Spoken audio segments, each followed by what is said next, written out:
Hello everyone, welcome back to Selenium training. This is another session of XPath.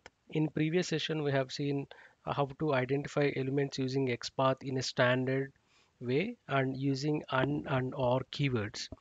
Okay, so please, if you haven't watched the basic understanding of XPath, just watch the video in the description box. That's a part one, and this is a part two video, which we will see functions related XPaths. Okay, so in previous session we have discussed these things, basic syntax and using and or keywords. And in this session we will be seeing on how to use contain starts with text and index. So generally, if you use ends with function, that doesn't work in XPath. So if at all your element, if you want to identify elements with some particular text which is ending with some text, then just try to use CSS. So if you haven't watched the how to use CSS ends with, just see the description box link. You will be using a keyword called dollar. I'll just show you that. See, you have a keyword called dollars. This is a syntax. If at all, if you want to identify element which is ending with a particular text, then you can use this syntax and uh, write your element expression. Okay. Now coming back to XPath, we will just be seeing these four types of um, syntaxes for each and everything related to these functions. So I have already created a class with XPath functions related. Okay, and if at all you want this video, or if you at all you want this project to be imported into your system and for practice purpose, I have made one more video for that, so that you know how to import it from the GitHub repository and update. I mean, whenever I push code into this, you can usually using some commands you can get into your system and do some practice. Now let's switch to our web portal, which we are already automating. So demo webshop.testindis.com. So let's go to register page. Now let's write our XPath expressions. Just click on inspect and go to the HTML DOM. Click anywhere on the DOM structure and click Ctrl F, so that you will be seeing the text box over here where you can write your XPath expressions. Now coming back to first one, using contains. So this is the syntax for it. Tag name contains attribute and value. So at the rate is the symbol that you have to use in your XPath. Okay. Now let me write a syntax. So I want to identify the first name. So I have my attributes as ID, name, class, and I'm going to take an ID as an attribute here.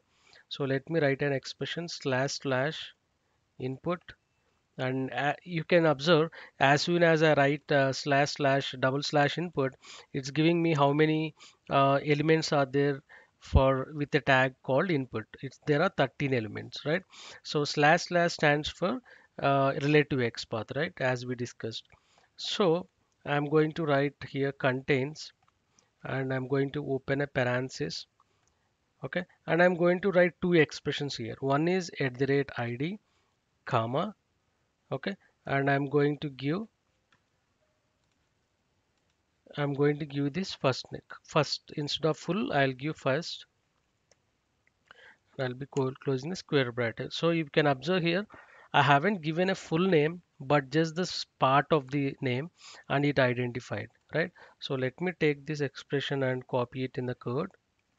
So driver dot find element of by dot XPath of, paste this here, and dot send keys of, I'll give my first name as knowledge 123. Now let us identify the second type of element, which is starts with, right?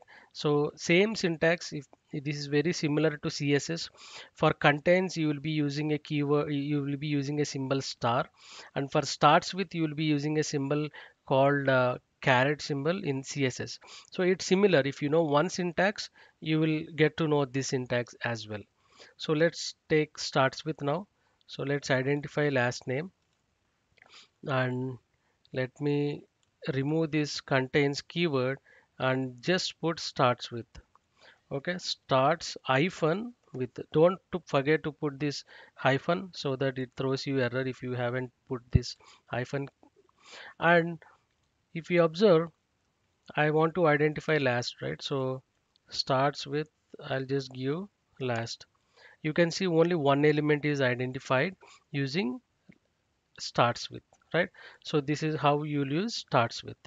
So let's use that in our code. Driver dot find element of by dot xpath of, okay, dot send keys of share 123, right? Okay. Now let's switch to the next one. So we have text as well, right? And we have ends with also. Okay. We can use this ends with also. So driver dot find element of by dot xpath of. Okay. Now we have to identify email, right? So email. So I'll just take any. I'll just take starts with only for email also. So let me point out this email first. So I have email. So let me take email only. So even though it has this email keyword itself, it considers, right? So let me take this email dot,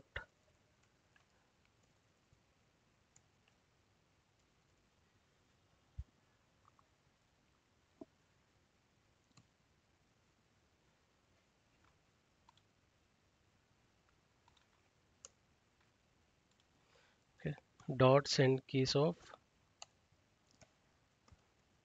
knowledge share at gmail.com. I'm just giving you some dummy email here. And the next one is password. So you can see, you can identify this. So let's learn about text, how to use this text. Okay. Now, to use this text, you have to have some labels. For example, you want to identify this password and the confirm password, right? So let me take this and let me point out here. See, so this is the label. This is a text, right? This is not something we are having in an input or radio or something like that. We are just verifying the text, the label, right? So now what I'll do is to identify that, I'll just give slash slash. So what is this?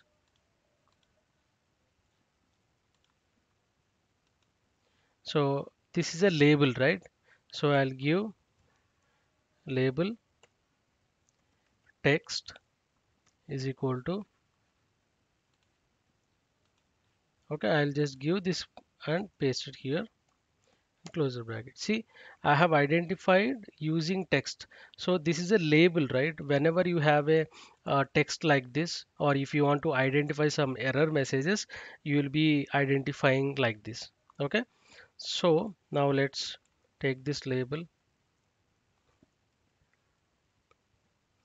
driver dot find element of by dot xpath of.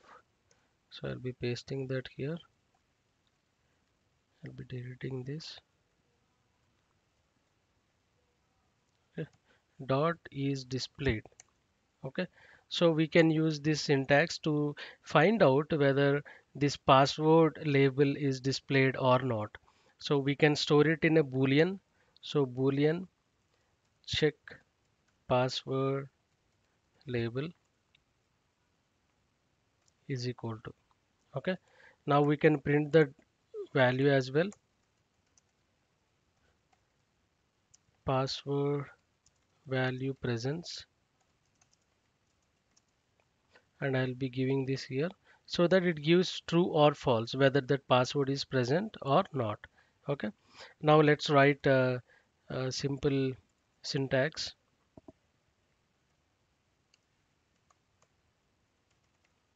by dot xpath of for password, right? So you can observe here, for password we have name is equal to password, type is equal to value, right? So confirm password, and you can see for confirm password we have type is equal to password, and for password also we have type is equal to password, right? Now we are going to use the syntax index. Okay, how to use this index numbers to identify when there are multiple names or duplicate names. Okay, so I'll be checking this name.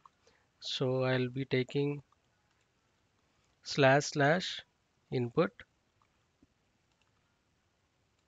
Okay, slash input at the rate. So I will try to identify using type. Okay, or let us see what is the name and ID for confirm password. So name is confirm password and ID is also confirm password. Only type is same, right? So I'll be taking, generally you know that once password is entered, then only you will be entering confirm password, right? So that means this is coming first and this is coming next. So you to use index, what I'll do is I'll give type is equal to, and I'll be giving password. Okay, see now how many I got, how many elements I got, two of two, right? So if I press enter, see you can see two elements, only two elements. I want to use index here. So how do I do that? So the first one will be index 1, this will be index 1, this will be index 2. So to to use the same expression and take index 1, index 2, what you simply have to do is you have to put this expression in parentheses. That's one thing, first step. And the second step is you have to specify the index here. So I'm specifying 1, and see now how many elements you got, only one of one, right? So now let me give the index 2. Sorry, it's gone. So let me input at the rate tag at the rate type is equal to password. Okay, so let me put this in parentheses and let me give index 2 now. See, now confirm password is identified. Observe carefully, I'm pressing enter. Only confirm password it points to. Now let me give index 1, and now observe.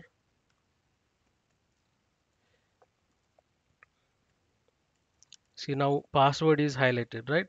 Now if I give 2, confirm password is highlighted. So that way you can identify using indexes. So let me use this in a code. Driver dot find element of this one xpath dot send keys of, so my password I'll just give as 12345. Okay, now let me take index 2 which points to confirm password, and let me copy this. Driver dot find element of by dot xpath of, okay, dot send keys of my password dot send keys of 12345 6. Okay, now we have to do one more step. We have to identify this gender. So let me take this as slash input. Okay, so let's take text. You can take even text also here. Okay, you cannot identify using text. Yeah, even you can press here, that's not an issue. But let's take okay, let's do one thing. For let's take like this, copy xpath and copy here. See, you have this one also, you can use this for quick reference. Driver dot find element of by dot xpath of, okay, dot click. Okay, you observe here whenever we paste here, it's giving slashes and giving double quotes. You can leave it as it is, or if you want to modify it, you can give single quotes and remove this slash. That also will work. So but when you do copy paste, this is how it works. Don't worry about that. Okay, now we have written all the XPath related items. So let me take this and okay, using functions. So what functions we used? Contains, starts with, text and index, right? So these are the things which we use. Now let's run this program and see how it works. So run as Java application. So do some practice, take some practical on any other web portal and do some practice so that you will get some hands-on experience. So try to write your own XPaths. So compare everything with CSS. So CSS also you have same things and XSS also same things, but just that you are using some keywords here instead of symbols, right? That's the only difference. So it's pretty much easy if you do some practice. Okay. So it successfully entered. We did not write code for clicking on register, but anyhow, so this is how this works. Okay, so do some practice. I'll be pasting this code in the description box. You can take it and practice. Also, if you want to import the complete project, I'll be giving how to use this or import this project into your system. I'll be pasting that link in the description. You can watch that as well. So that's all for now. So in the upcoming session, we are going to deal with a very important concept of types of access methods in XPath. So we will discuss in detail. So it's this plays very important role in automation, because if you haven't identified elements or if you're not getting any elements, you can take help of this following, preceding, and all these things, which will help you to identify unique elements. So we will discuss that part in detail in the next session. Okay. So that's all for now and have a nice day. Thank you.